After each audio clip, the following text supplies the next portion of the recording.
Iran ইস্যুতে সন্তুষ্ট নন, Trump বেঁধে যেতে পারে যুদ্ধ। আফগানিস্তানে হামলায় পাকিস্তানের প্রশংসা করলেন ট্রাম্প। বলিভিয়ায় টাকা ভর্তি সামরিক বিমান বিধ্বস্ত, নিহত 15।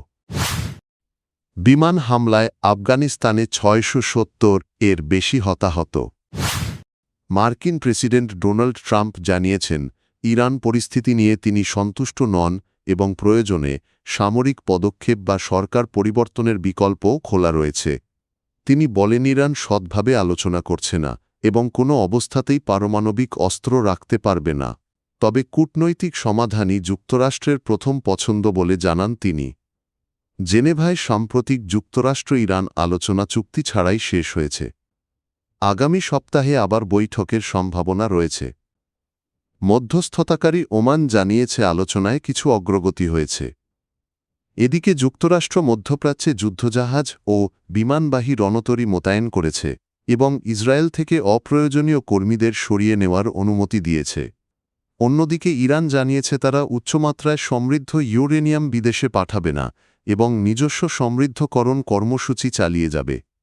পরিস্থিতিতে কূটনীতি ও সামরিক প্রস্তুতি দুই পথই খোলা রেখেছে ওয়াশিংটন। মার্কিন প্রেসিডেন্ট ডোনাল্ড ট্রাম্প আফগান তালেবানের বিরুদ্ধে পাকিস্তানের সামরিক অভিযান অপারেশন গজব আল হক-এর প্রশংসা করেছেন। তিনি বলেন, পাকিস্তান দারুণভাবে কাজ করছে এবং দেশটির নেতৃত্বকে তিনি মহান নেতা হিসেবে উল্লেখ করেন। শুক্রবার পাকিস্তানি বাহিনী কাবুল, কান্দাহার ও পাকতিয়ায় তালেবানের সামরিক স্থাপনায় বিমান হামলা চালায়।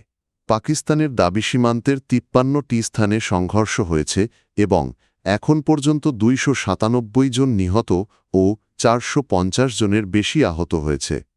পাকিস্তান আরও জানিয়েছে, অভিযানে 89টি তালেবান পোস্ট ধ্বংস, 18টি দখল এবং 135টি ট্যাঙ্ক ও সাঁজোয়া যান ধ্বংস করা হয়েছে।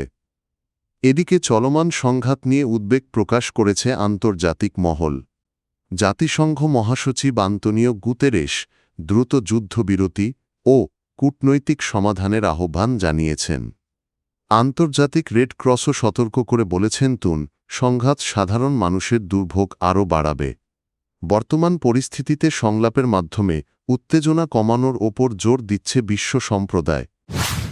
দক্ষিণ আমেরিকার দেশ বলিভিয়ায় টাকা ভর্তি একটি সামরিক বিমান বিধ্বস্ত হয়ে কমপক্ষে 15 জন নিহত এবং 30 জন আহত হয়েছেন। স্থানীয় সময় শুক্রবার সন্ধ্যায় রাজধানী লা পাজের কাছে এল আল্টো শহরে দুর্ঘটনাটি ঘটে। প্রতিকূল আবহাওয়ার মধ্যে বলিভিয়ার বিমান বাহিনীর একটি সি-130 হারকিউলিস বিমান অবতরণের সময় রানওয়ে থেকে ছিটকে পাশের সড়কে থাকা কয়েকটি গাড়ির ওপর আঘাত হানে। বিমানটি সান্টা ক্রুজ থেকে উড্ডয়ন করে এল আল্টো আন্তর্জাতিক বিমানবন্দরে অবতরণ করছিল। দুর্ঘটনার পর সাময়িকভাবে বিমানবন্দর বন্ধ রাখা হয়। প্রতিরক্ষা মন্ত্রণালয় জানিয়েছে, বিমানটিতে কেন্দ্রীয় ব্যাংকের নতুন ব্যাংকনোট পরিবহন করা হচ্ছিল। এসব নোট এখনও চালু হয়নি এবং এগুলো সংগ্রহ বা ব্যবহার করা আইনত দণ্ডনীয় অপরাধ। দুর্ঘটনার পর আহতদের হাসপাতালে ভর্তি করা হয়েছে এবং ঘটনার তদন্ত শুরু হয়েছে। পাকিস্তানের বিমান হামলায় আফগানিস্তানে 670 জনের বেশি হতাহত হয়েছে বলে দাবি করা হয়েছে। পাকিস্তান বিমান বাহিনী গজব আল হক অভিযানে আফগানিস্তানের 22টি সামরিক লক্ষ্যবস্তুতে রাতভর হামলা চালায়। এতে 274 জন তালেবান যোদ্ধা নিহত এবং 400 জনের বেশি আহত হয়েছে বলে জানিয়েছে পাকিস্তান। সংঘর্ষে পাকিস্তানের 12 সেনাও নিহত হয়েছে।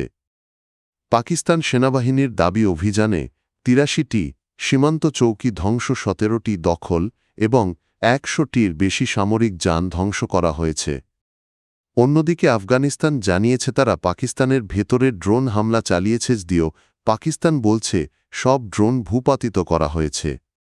এদিকে উত্তেজনা বাড়তে থাকায় জাতিসংঘ সংলাপের আহ্বান জানিয়েছে আর বিভিন্ন দেশ পরিস্থিতি নিয়ে উদ্বেগ প্রকাশ করেছে। দুই দেশের মধ্যে সংঘাতের মূল কারণ হিসেবে সীমান্ত নিরাপত্তা ও সশস্ত্র গোষ্ঠীর উপস্থিতি ইস্যুকে দায়ী করা হচ্ছে।